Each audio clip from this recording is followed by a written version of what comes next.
সবাইকে আগে সাইলেন্ট না করলে আচ্ছা আমরা একটু প্লিজ সাইলেন্ট করে সবার সবার কথা শুনতে পাবো আমরা একটু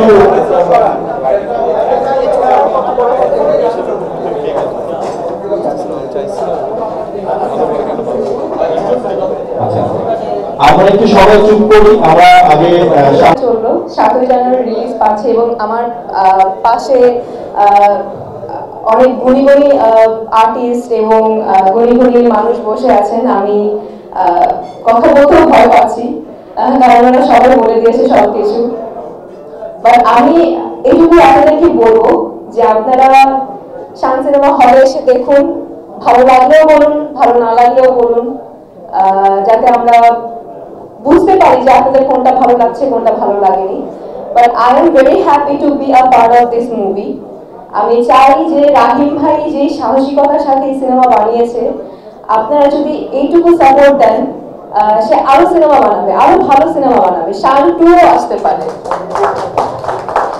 আর আমার কো-আর্টিস্টের সাথে কো-আর্টিস্টের কথা বলবো সিয়াম আহমেদ তুমি তো না যার সাথে এর আগে আমি 2টা মুভি করেছি পোড়ামন 2 এবং দহন যেটা কিনা আপনারা এত ভালোবাসা দিয়েছেন এত সাপোর্ট করেছেন এত কি বলবো এত আসলে ভালোবাসার কথাই বলবো যার কারণে আসলে শান মুভিটা করা এবং আরেকজনের কথা না বললেই নয় আমাদের ডিওপি সাইফুল শাহিন ভাই যে কিনা আমরা যদি ভুলও করি ক্যামেরার পেছনে তো সে থাকে সে আগেই দেখে যে আমাদের কোনটা ভুল হচ্ছে কোনটা ঠিক হচ্ছে যদি ভুলও করি আমাদেরকে একেবারে হাতে ধরিয়ে বুঝিয়ে দেয় যে পূজা কিংবা সিয়াম তোমাদের এটা হচ্ছে না কিংবা এটা একটু ভুল হচ্ছে এটা একটু ঠিক করো তো এর জন্য আসলে আমরা আরো বেশি সাহস পাই যে না ঠিক আছে আমরা যদি কোনো কিছু করি তাহলে এটা ঠিকই হবে এরপর বাকিটা আপনাদের উপর ছেড়ে দিচ্ছি আপনারা 7 জানুয়ারি আসুন দেখুন আপনাদের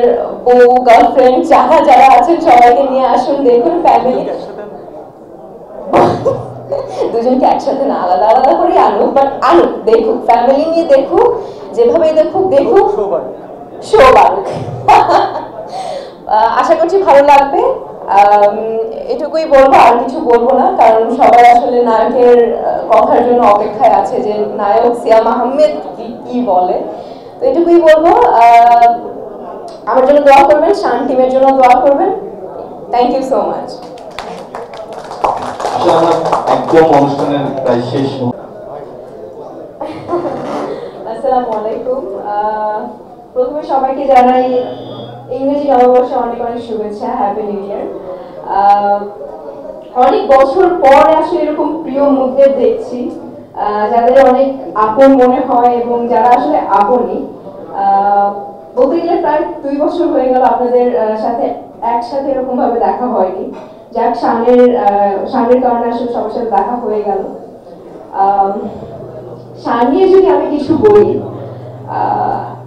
আমার মনে হয় আমি এর আগে যত সিনেমা করেছি এবং এরপরে যত সিনেমা করব শান আমার সিনেমা মানে আমার লাইফে একটা বেস্ট সিনেমা হয়ে থাকবে আর 7 জানুয়ারি রিলিজ হচ্ছে প্রায় 3 বছর আমরা অপেক্ষা করেছি এই সিনেমার জন্য যে কবে রিলিজ পাবে আমাকে অনেকে জিজ্ঞেস করেছে অনেক সাংবাদিক ভাই বোনেরা অনেকেই জিজ্ঞেস করেছে যে কবে রিলিজ পাচ্ছে তোমার শান মুভি ঘুম পাচ্ছে আচ্ছা আমি পারমিশন পেলে বসতে পারি আপনারা বলবেন বসতে তারপর আমি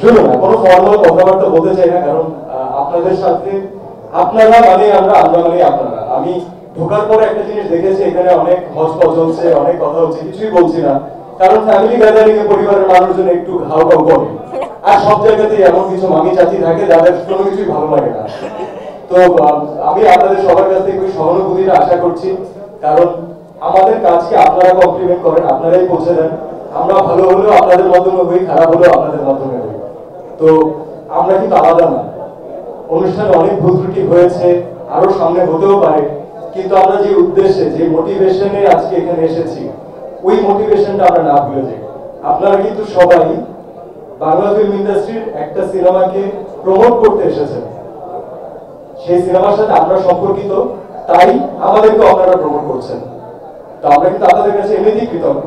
তো যদি কোনো ভুল ত্রুটি হয়ে থাকে আমার আয়োজকদের পক্ষ থেকে, আমার টিমের পক্ষ থেকে আমি আপনাদের কাছে সরি বলছি। আমি অনেকবার বলার পরও, বিশ্বাস স্যার অনেকবার বলার পরও অনেকে কথা থামাননি। আপনাদের ব্যক্তিগত জীবনের কথা, আপনাদের জোকস অনেক কিছু বলে গেছেন, কিন্তু সবাই ভুলে যাচ্ছেন যে the purpose is to serve information.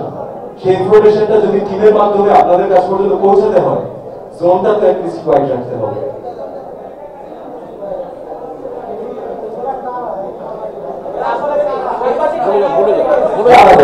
ওনাদের কোনো দোষ নেই, ওনাদের কোনো দোষ নেই। ওনারাও সেলিব্রেট করছেন, কারণ ওখানে মোস্টলি বিয়ে হচ্ছে। আমরা বিয়ের পাশে এর জন্যই রেখেছি যেন আমাদের খাওয়া দাওয়ার কস্টিং আলাদা না পড়ে, আমরা শেষ করে চলে যাবো।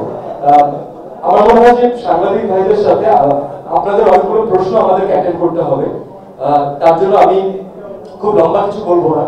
এই টেবিলে যারা বসে আছেন এবং আজকে যারা আমাদের সাথে নেই, মানে তারা বেঁচে আছেন কিন্তু আমাদের সাথে নেই, আমি চম্পা ম্যাডামের কথা বলবো, আমার অরুণা ম্যাডামের কথা বলবো, আমার সাথে পূজার মা, তাসকিনের কথা বলবো। তাসকিনকে আমরা অনেক মিস করছি, আমরা আজাদ ভাইকে অনেক মিস করছি। আমাদের টিম আসলে এই আমাদের টিম ঘুরে ফিরে, এবং পরিবার নিয়ে আপনাদের সামনে এতটুকু সাহস করে আমরা এর জন্য এসেছি। প্রতিবারই তো বলি যে আসেন সিনেমা হলে, আসেন সিনেমাটা দেখেন।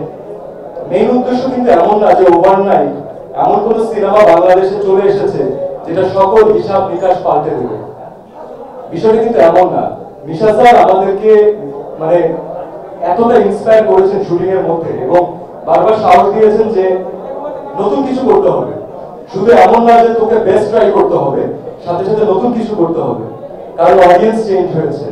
নতুন অডিয়েন্সদেরকে আপনারা বলেন যে আমরা আনতে পারছি না, চিন্তা করুন 10 থেকে 15 বছর সময় লেগেছে সিনেমা হল থেকে ফ্যামিলি অডিয়েন্সে চলে যেতে, আর আপনারা 3 বছরে সবাই রেজাল্ট চান, যার মধ্যে 1.5 বছর করোনা খেয়ে ফেলেছে। প্রত্যেকটা জিনিসই ঘটে, হয়তো ঘটছে। সিনেমার গল্প কি চেঞ্জ হয়নি? এখন কি শিক্ষিত মানুষজন সিনেমা দেখতে যাচ্ছেন না? ম্যাস পিপল কি সিনেমা দেখছেন না? দেখছেন, কিন্তু পুরো সিস্টেমটাই আমরা সাফার করছি, যে কারণে সংখ্যাটা কমে গেছে।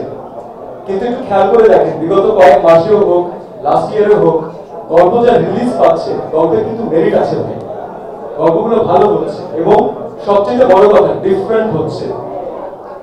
আবার যদি মিশা স্যারের একটা কথা কোট করি, মিশা স্যার বলেছিলেন আমাকে যে বাবা, মিশা স্যার আপনি বলেন না একটা যে মেয়রের জন্য আর মেথরের জন্য দুজনের জন্য। হ্যাঁ আপনি এটা বলেন, আপনি বলেন। মানে আমি তো যেহেতু আমি ফিল্ম ওন করি, আমার স্কুলিংটা এরকম ছিল, স্ক্রিপ্টটা যে ছবিটা মানে মেয়র সাহেব দেখবে এবং তার অধীনস্থ মেথর, যে ছবিটা ভালো লাগবে মেয়রের মেথরে সেটাই ছবি। যে ছবিটা গাড়ির মালিক দেখবে ভালো লাগবে, যে ছবিটা ড্রাইভার দেখবে একই গান শুনবে, কাজে হচ্ছে ওইটাই ছবি, ওইটাকে ফিল্ম আমি মনে করি। আর এইটাই ফিল্মকে এই দিক থেকে আমরা সবাই আসছি। আপনাদের স্মৃতির মানুষপটে দেখেন রাজা, কমল, কবরী, আলমগীর ফারুক এরাই জর্জর করে যাচ্ছে, বা সালমান শাহ। তো এটাই হচ্ছে ব্যাপার, সেটা হচ্ছে যে আপনাকে টপ টু বটম আমাদের বেসিক থাকে, ফার্স্ট ক্লাস থাকে, রেল স্টল থাকে, সেকেন্ড থার্ড ক্লাস থাকে, আর সবচেয়ে এন্টারটেইনিংটা হয় থার্ড ক্লাস। যে ছবিতে থার্ড ক্লাস হাউসফুল হয়ে যায়, ছবি এমনিতে হাউসফুল হয়ে যায়। কি কোনটাই ঠিক না? তো ওই ব্যাপার আর কি। দিনের শেষে কন্টেন্ট লাগবে, কন্টেন্টের জিনিসপত্র লাগবে, মানে মূল বিষয়টা এইটাই আমি বলতে চাচ্ছি। এইটা আমরা দেখে বড় হয়েছি। এখন তো ফেসবুকে ছবি এনে দিতে হয়, ফেসবুকে এই ফ্লগ, অনলাইনে ছবি হয়। অনলাইনে একটা আপনি বলেন যে অনলাইনে একটা ছবি সুপারহিট করে দিতে সম্ভব হবে না। যেমন আমি বলি কিছুদিন আগে দর্শক চেঞ্জ হয়েছে, ও যেভাবে বললো, আমার মৃধা বলি, মৃধা তো অসাধারণ অভিনয়, অসাধারণ।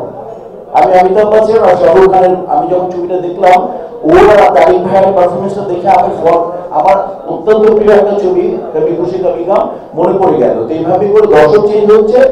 দোয়াটা আমার সময় লাগবে, দোয়া করতে দোয়া করি না ভাই, দোয়া আবার কি, দোয়া করতে পারে। ছবি ভালো করলে আপনি দেখবেন, ছবি ভালো করে ব্যাকি পিকচার চলে, ছবি যদি কন্টেন্ট থাকে ছবি চলবে, খবরে থাকবে, জোর থাকবে, কথা বলার জোর থাকবে, গান ভালো থাকবে, মানুষ ছবি দেখবে। তো ওই জিনিসটা খুব অভাব, 15 বছর আমি দেখি নাই ছবি যেটা চলার কথা চলেনি। যে ছবিতে গুণ থাকবে ওই ছবি নিজেই চলবে।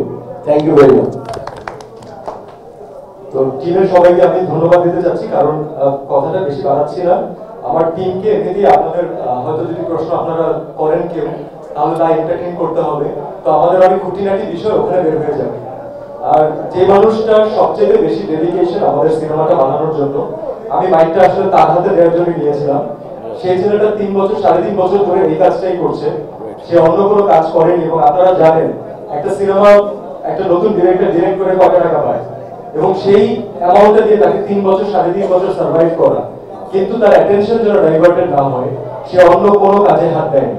সে অপেক্ষা করেছে বছরের পর বছর আপনাদেরকে, আমাদের অডিয়েন্সদেরকে তার প্রথম নির্মাণ দেখানোর। আর কারোর জন্য এটা চাইবো না, বাট এম রাহিমের জন্য একটা তালি চাই। এই মানুষটা ডিজার্ভ করে, এবং এই মোমেন্টে আমরা বলছি যদি সবকিছু ঠিকঠাক থাকে ইনশাআল্লাহ 7 তারিখের পর আপনারা বলবেন। তো আমি রাহিমকে মাইকটা দিতে চাই, কারণ সবচেয়ে ইম্পর্টেন্ট কথা রাহিমই বলবো। Thank you.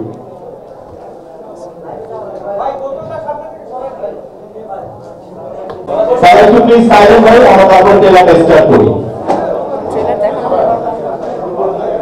ঠিক আছে, আমরা ট্রেলারটা তিনি আমাদের মধ্যে কিছু শুভেচ্ছা বক্তব্য দিবেন। অনুরোধ করছি কিছু বলার জন্য আমাদের সাংসদ আতিকুর রহমান।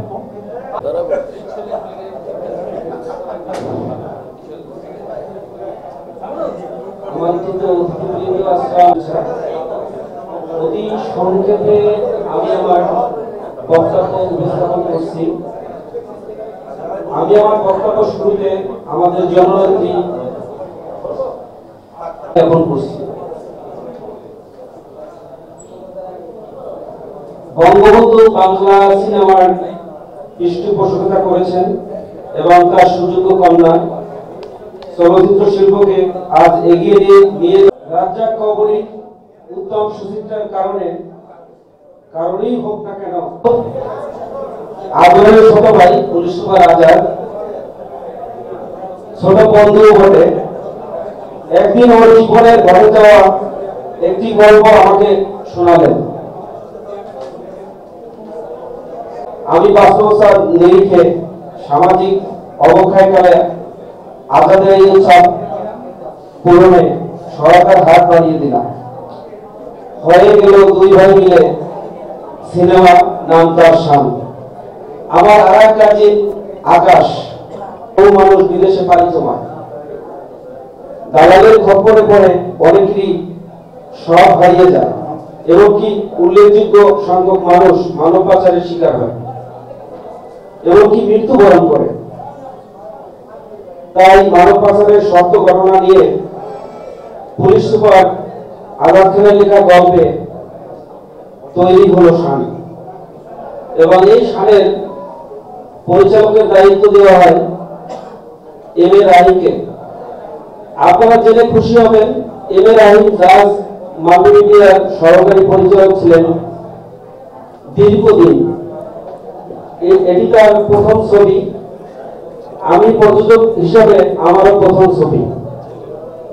আর যাদের কথা না বললেই নয়,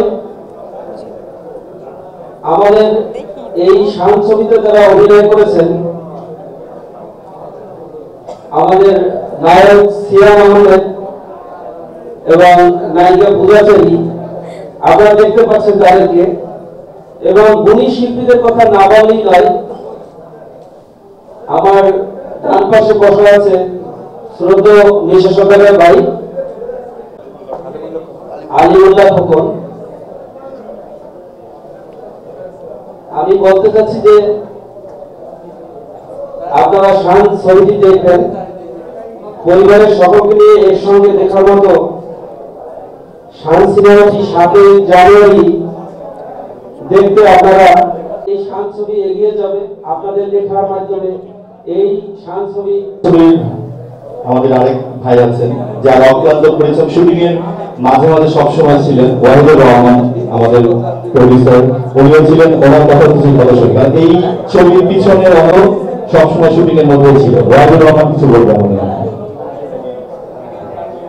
আসসালামু আলাইকুম, ধন্যবাদ মেজর ভাইকে। এক্সট্রিমলি সরি, আন্তরিকভাবে দুঃখিত। এখানে যারা আছে সবাই গুণীজন, শানের পুরো শান্তি তো এইটুকু বলবো, এই ছবিতে আমি একটা চরিত্র অভিনয় করেছি এবং অনেক দুঃসাহসিক শট দিয়েছি, যা হয়তো স্টেটমেন্টে দেওয়ার কথা আমি দিয়েছি। গল্পটা আপনারা শুনেছেন হিউম্যান ট্রাফিকিং এর উপরে, এরকম গল্প নিশ্চয়ই আগেও আর হয়েছে, কিন্তু পার্থক্য আমার কাছে এটা মনে হচ্ছে যে এই ছবিটা দেখলে যে মানব পাচারের যে ভয়াবহতা, এরা যে কত শক্তিশালী এবং এদের রূপ যে কোন পর্যন্ত, সেটা এই ছবির মাধ্যমে দর্শক বুঝতে পারবে। এবং এই জন্য কিন্তু প্রচুর পরিশ্রম করতে হয়েছে, প্রচুর অর্থ খরচ করতে হয়েছে, প্রচুর অ্যারেঞ্জমেন্ট করতে হয়েছে, এবং এটা হচ্ছে এই ছবির মূল আমার কাছে মনে হয়েছে স্ট্রেংথ, শক্তি, যেটা দেখলে দর্শক আতঙ্কিত হবে, এদের নিষ্ঠুরতায় মানুষ চমকে উঠবে, এটা আমার কাছে মনে হয়েছে। আর আমার চরিত্রে অভিনয় করতে গিয়ে আমারও মনে হয়েছে এই জীবনে যা করিনি, যে মহৎ কাজটুকু করিনি, ওই রকম অনেক কিছু আমার এই ছবি থেকে পাওয়া হয়ে গেছে। তো এই জন্য আমি নিজেকে সত্যি সত্যি খুব গর্বিত বোধ করি যে এই ধরনের একটা চরিত্রে এই ছবির প্রযোজক, পরিচালক আমার উপর আস্থা রেখেছেন। আর আমার পা ওই লিগামেন্ট শর্ট দিতে যে লিগামেন্টটা ছিঁড়ছে, এই জন্য আমি একটু বসে বললাম, মানে যদি আমার কেউ সিনিয়র থাকে আমাকে ক্ষমা করে দিয়ে, আর সমসাময়িকদের কিছু বললাম না, কারণ ওরা আমার বন্ধুদের কিছু বলতে হয় না। সবাই সুন্দর সুন্দর কথা বলে ফেলছে আর গুণগানও করে ফেলছে। বিগত 15 বছরে ছবি কয়টা চলেছে আমরা জানি, আমরা সবাই জানি। এখানে আমার ডান পাশে এখানে বসা খোকন ভাই আছেন, যিনি হাইলি এডুকেটেড এবং নিজেকে এক্সিকিউট করতে পারেন ওইভাবে যে একজন সুস্থ সুন্দর মানুষ কিভাবে ফিল্ম নিয়ে ভাবতে পারে। এবং তার কর্ণধার জাজ মাল্টিমিডিয়ার আমাদের আজিজ ভাই, তার সিও খোকন ভাই ডান পাশে বসে আছেন, উনি বলে ফেলছেন। আমি দুটো জিনিস বলি, কিছু কিছু জিনিস মানুষকে খুব আরাম দেয়, সেটা হচ্ছে যে রাজা কবর, শাবানা আলমগীর, সোহেলানা ববিতা বা ফারুক ববিতা, তেমনি করে সালমান মৌসুমী বা ওমসনি মৌসুমী। তা আমার কেন মনে হয় আমার বাম পাশে বসা যে যুগলটা আছে বা ধরে নেই যে পেয়ারটা আছে, তারা আমার খুব স্মুথ হয়, শ্যাম পূজা, ঠিক না বেঠে? যাদের নাম বলতে আরাম লাগে তাদের কাজ দেখতেও আরাম লাগে, এবং তারা এর আগে তাদের ছাপ রেখে দিয়েছে। পরবর্তীতে অসাধারণ পারফরমেন্স করেছে এবং সেই পারফরমেন্স করে তারা বুঝে দিয়েছে যে রবীন্দ্রের সময় চলে এসছে। তরুণরা ইনশাআল্লাহ আমাদেরকে আলোকিত করবে তাদের ঝলকের বিনিময়ে। দেবদের সেকেন্ড ছবি দহন বেশ ভালো গিয়েছে। আমি আশা করবো যে থার্ড ছবি এই ছবিটা ইনশাআল্লাহ অনেক ভালো যাবে। এর একটা কারণ আছে, সেটা হচ্ছে যে কারণ নেই, ওই যে বলছিলাম 15 বছরের মধ্যে বড় ছবি ভালো গিয়েছে, আপনারা সবাই বলতে পারবেন। বিগত 15টা বছরে প্রায় আপনারা বলেন, আমরাও বলি ছবি চলে না, ছবি চলে না, বন্ধ হয়ে যাচ্ছে। আমি একটা প্রশ্ন করলে অবশ্য কথা তো এখানে বলতেই থাকবে, বঙ্গবন্ধু, আমাদের জাতিপিতা বঙ্গবন্ধুর কথা মানুষ শুনেনি, মেরে ফেলছে, কথাই দিচ্ছে, ওনারই কথা শুনেনি, আমাদের কথা কি শুনবে? কথাই চলতেছে, ইনশাআল্লাহ কথা চলতেই থাকুক। কাজের কথা বলি না, খাওয়াটা একটু পরে দিবে সবাইকে, খাওয়া আছে, খাওয়া একটু পরে দিবে, চিন্তা না করি। বিষয়টা হচ্ছে যে বিগত 15 বছরের কোন ছবিটা চলার মতো হয়েছে সেটা চলেনি, একটি ছবি নাম কোন সাংবাদিক ভাই আমাকে বলতে পারবে? try to think what I'm saying to you. বিগত 15 বছরে কোন ছবিটা চলার কথা ছিল, যে ছবিটা স্ক্রিপ্ট ভালো ছিল, লোকেশন ভালো ছিল, ডায়লগ ভালো ছিল, আর্টিস্ট ভালো ছিল, যিনি ফটোগ্রাফি করেন ফটোগ্রাফি ভালো ছিল, সুন্দর একটা দিনে রিলিজ হয়েছিল, একটি ছবিকে বলতে পারেন? আসবো, যাবো, খাবো, কি প্রেস বলে, মিট দ্য প্রেস বলে, তারপরে চলে যাবো, একটা লাইন করবো, চলে যাবো, কিন্তু কি গবেষণা করে? মিশা সওদাগর আজকে আমার ক্যারিয়ারের 33 বছর, একদম টানা 33 বছরের আমি একটা কর্মী চলচ্চিত্রে, আমি খুব ভালো করে জানি টানা 33 বছর কর্মী ইন্ডাস্ট্রিতে কোনো ছিল না। আর থাকার তো প্রশ্ন আসবে কিনা সেটা প্রশ্ন বলবো। কারণ যারা কাজ করেছে 70s ও 80s এ, তারপরে তারা 90s এ কাজ করেনি, কারণ 90s এ চলে আসছে ওমর সানি, সালমান, মৌসুমীর গ্রুপ, তারা প্রথম কাজ করেছিলেন, তারপর গ্যাপ। আর আমাদের দেশে নায়করা যখন কাজ করে, নায়কের সিনিয়র হলে তাদেরকে ক্যারেক্টার দেওয়া হয় না। কাজে আমরা কথার সময় বলে দেই XYZ উনি 30-40 বছর যাবত অভিনয় না, উনি 40 বছর কাজ করেন না। অমিতাভ বচ্চনের মতো উদাহরণ একমাত্র রাজদার সাহেবের সাথে যায়, একমাত্র রাজদার সাহেবের সাথে যায় বাংলাদেশে, যে যিনি কন্টিনিউয়াসলি অভিনয় করে গিয়েছিলেন। সবাই গ্যাপ আছে, 80s 70 80s, তারপরে নতুন প্রজন্ম। বাট আমি যেদিন নতুন যুগের সন্ধান থেকে আমি আসছি, সরকার আমাকে এনেছে নতুন যুগের সন্ধানে, ইনফরমেশন মিনিস্ট্রি, সেখান থেকে আমি আসছি সরকারিভাবে, আমি সিলেক্টেড একজন লোক, আমি মান্না, দিদি, অমিত হাসান, শাহিন আলম। তো বিষয়টা হচ্ছে যে আমার গবেষণা হচ্ছে যে 15টা বছরে আমি দেখলাম যে ছবিটা চলার কথা ছিল সেটা চলেনি, যেটা চলার উচিত ছিল তৈরি হয়েছে। শান সাচ আ মুভি, এই ছবি ডিরেক্টর আমার ডান পাশে বসে আছে, M A Rahim. 4 number assistant ছিল, দেন থার্ড, দেন সেকেন্ড, দেন চিফ, দেন আজকে ইনশাআল্লাহ আমার ডান পাশে বসে আছে। আমার সামনে আর কেউ না, আমাকে ভয় ডাকতো না বেকাবুবে, মানে ইশারায় মানে বলে যেত যে অন্য কেউ বলুন, বাট আমার ডান পাশে বসে আছে। তো অক্লান্ত পরিশ্রম, কেন অক্লান্ত পরিশ্রম বলবো? স্ক্রিপ্টটা খুব ভালো ছিল, গল্প অসাধারণ, সংলাপ অসাধারণ, অ্যারেঞ্জমেন্ট অসাধারণ। আবারও বললাম যে যাদের যে প্যাটার নাম ইজি, শ্যাম পূজার নাম বললে আরাম লাগে, যে জিনিসে আরাম সেটা এমনিতেই ভালো হয়, ঠিক না বেটি? তা আমি বিশ্বাস করি এই ছবিটা যে সমস্ত গোলটাকে একটা ছবি চলে সে সমস্ত বলে বর্ণিত। আমি দৃঢ়ভাবে বিশ্বাস করি এই ছবিটা ইনশাআল্লাহ চলবে, 7 জানুয়ারি ছবিটা চলবে। এবং ছবিটা সবাই বলে যে ভাই এই ছবিটা ব্যতিক্রম কি আছে, প্রশ্ন করা খুব সহজ। এই ছবিটা একটা, আমি বিশাল সহযোগী বললাম, আজকে আমার 56 বছর বয়সে এই ছবিটা সম্পূর্ণ একটা ব্যতিক্রমী ছবি। নোট, আমি বিশাল সহযোগী আবারও বললাম, আমার 56 বছর বয়সে এই ছবিটা সম্পূর্ণ একটা অন্যরকম ছবি। ছবি থেকে বিমূল হবে না, আমি বিশ্বাস করি। সবাই ভালো থাকুন, সুস্থ থাকুন, আর নতুন এগিয়ে যাবে ইনশাআল্লাহ, আমি বিশ্বাস করি। নতুন আমাদেরকে পথ দেখাবে। রায়হান রাফি আমার মতো ডিরেক্টর চলে আসছে, আশফাক নিপুল করতেছে, সঞ্জয় সমজদার করতেছে, নতুনটাই তো যুদ্ধে যাবে। আমি আশা করি নতুন পুরনো সবাই মিলেমিশে ইন্ডাস্ট্রিকে আবার রান করবো। শান এটা প্রথম কান্ডারি হবে। Thank you very much. Thank you ভাইয়া। সবাইকে আমাদের এই 2022 সালের শুভেচ্ছা। এবং আজকে যারা আমাদের ডাকে সাড়া দিয়েছে তাদেরকে অভিনন্দন জানাই। শান টিমের যে পরিবার, তাদের পক্ষ থেকে।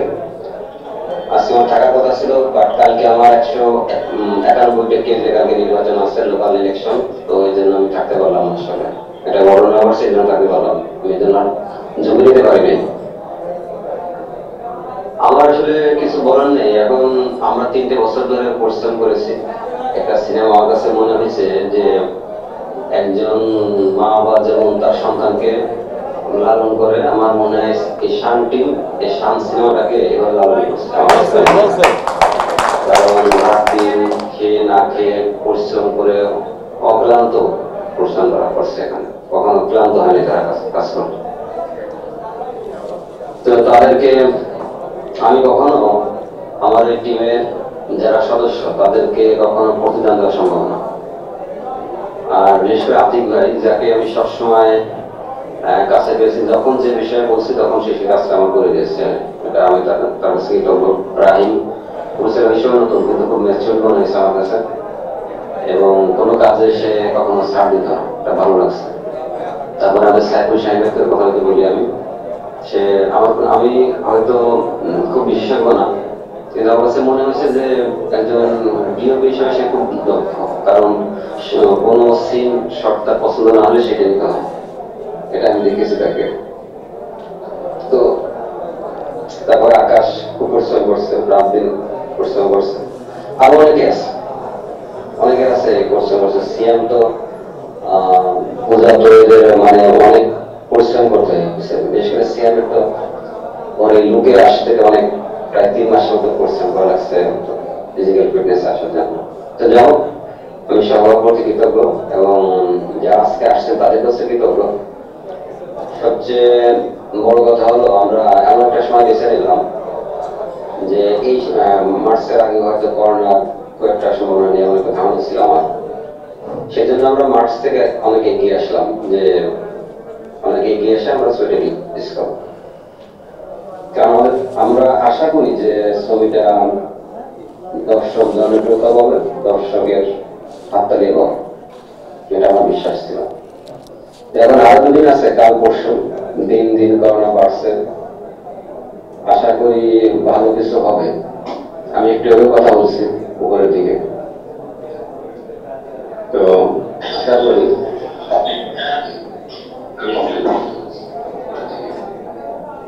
তো আশা করছি যে একটা বিশ্ব ভালো কিছু আপনাদের জন্য ওয়েট করছে।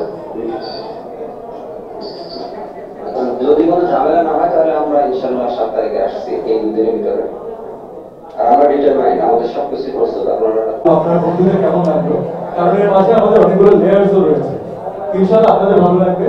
আর লাস্ট যে প্রশ্নটা করেছেন যে নিজের ফিল্মের, যদি আমি পূজার দুজনই গিয়েছিলাম, দেখুন আমার ফিল্মের প্রডিউসারও আমার ফিল্মের প্রোডাকশন বয়ও আমার ফিল্মের পোস্টার চালানে সেও আমার ফিল্মের যে লাইটিং করে সেও এখানে ছোট বড় উঁচু নিচু এটা কোনো ফ্যাক্টরি না। আমরা যতটা বেশি আমাদের কাজকে নিজের মানে ওনারশিপ আমরা নিতে পারবো, কাজটা করার সময় এবং কাজটা রিলিজ দেওয়ার সময় ততই বেশি মনে শান্তি লাগে যে আমি যতটুকু করা পসিবল ছিল আমি কি ততটুকু করতে পারছি কি পারছি না।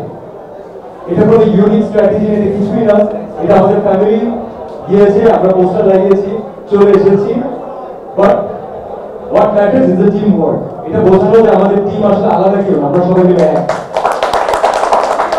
যদি ফিউচারে কোনো কাজ করতে হয়, I think this is a good example যে একটা টিম কিভাবে একসাথে মুভ করে।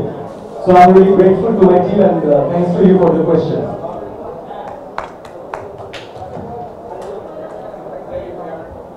পূজা তো অলরেডি প্রথম, আপনি শেষ থেকে আমি শেষ প্রশ্নটা অ্যান্সার থেকে আমি আগে যাই, সেটা হচ্ছে যে শ্যাম পূজা যেমন পূজা শ্যাম বা শ্যাম পূজা, দেখেন এরকম যোগ বিয়োগ যেরকম বা সমস্যার সমাধান যেরকম, সমস্যা হলে সমাধান, সমস্যাটা কি ভিলেন, সমাধানটা কি হিরো, ও বলতে চেষ্টা করছে। তো তেমনি আমি একটা কথা বলি যে যেমন চাঁদ আর সূর্য, যেমন সাদা আর কালো, যেমন একে অপোজিট কিন্তু খুব মানে একে অপরের পরিপূরক। আমার কাছে মনে হচ্ছে এই দুজন অলরেডি প্রুফ, পূজা তো নিজেকে প্রুফ করে ফেলেছে ইন্ডাস্ট্রিতে, আর কারণটা পূজার স্কুলিং কিন্তু আমাদের এফডিসি, পূজা কিন্তু মনে করেন আমার তো উনি বিয়ে মনে করেন কি বলবো ক্রীড়া জানি বিকেএসপি বলে তাই পূজা কি এফডিসি সৃষ্টি, কিন্তু এফডিসি ও কিন্তু মনে করেন অবৈধ 19 খেলে আসছে, 21 খেলে আসছে, যুবদল খেলছে, এখন জাতীয় দলের অপরিণত প্লেয়ার। আমি বলতে চাচ্ছিলাম না এগুলো, আমি একটু আগে বলে দিয়েছিলাম যে কোন ছবিটা বেরোলো পরের বছরে 100% অ্যাফোর্ডে তৈরি হয়েছিল এবং চলেনি, একটা আপনার নাম বলতে পারিনি, ঠিক আছে? তো তেমনি করে বলি এই ছবিটাতে এফোর্ট দেওয়া হয়েছে এবং যে সমস্ত গুণাবলী থাকলে একটা ছবি চলে সেই সমস্ত গুণ পরিপূর্ণ। আর সিয়াম এই ছবিতে, এই ছবির নাম হচ্ছে শান, শানের অর্থ আপনারা যা বোঝো, শান অর্থ কি বড় বড় তাই না? শান অর্থ কি? হারানো, হারালো, শান, তাই তো? তীক্ষ্ণ, রাইট? তীক্ষ্ণ, শান, শান হচ্ছে আমার প্রশংসা, ব্যাপক অর্থে প্রশংসা, শান সওগাত, শান মানে হচ্ছে তোমার শান কি? নজরুলের শানে আমি এটা একটা বললাম, শান মানে হচ্ছে প্রশংসা, ঠিক আছে? তারপর মনে হয় এই ছবিতে সিয়াম এমন পারফরমেন্স করেছে, ও পায়ের মাটি তো ঠিক না, ও নিচে পাথর করে ফেলবে ইনশাআল্লাহ। বড় ভাই আর কিছু বলবেন? থ্যাংক ইউ বড় ভাই। ছবিটা বড় হচ্ছে প্রশ্ন, ছবিটা আসলে অন্যরকম বড় ভাই, আমি বলে দিলাম অন্যরকম, বাস এইটুকু বলবো। থ্যাংক ইউ ভাই। আচ্ছা আপনার কোশ্চেন আছে, প্লিজ পরিচয় বলে আপনি 50 টাকা দিবেন, তাহলে আলাদাভাবে আপনাকে বলতে পারি, কারণ এটা দিলে তো সিনেমাটা দেখার মজাটা হারিয়ে যাবে না, আমরা একজন দর্শক থাকবো। আমি অবশ্যই ডিপ্লোম্যাটিক অ্যান্সার দিব, এই দেশে টিকতে হলে ডিপ্লোম্যাটিক হতে হবে। Thank you so much. আমি সবুজ পারভেজ, তো ডিরেক্টর সাহেব আপনার সম্পর্কে বলেছেন যে আমি চকলেট বয়। ক্রিয়েটিভ সলিউশনের সকল দর্শক দেশে বিদেশে যারাই আছে তাদের সবাইকে শুভেচ্ছা, এবং যারা এখন পর্যন্ত এই চ্যানেলটিকে সাবস্ক্রাইব করেনি তাদের সবাইকে আমি সাবস্ক্রাইব করার জন্য অনুরোধ জানাচ্ছি, এবং সঙ্গে থাকেন। ক্রিয়েটিভ সলিউশন আপনাকে সবসময় একদিনের খবর আগে দেয়, একদিন আগে খবর দেবে। ওরা আজকের খবর আজকে দেবে, ওরা আগামীকালের খবর দিতে পারে। Thank you.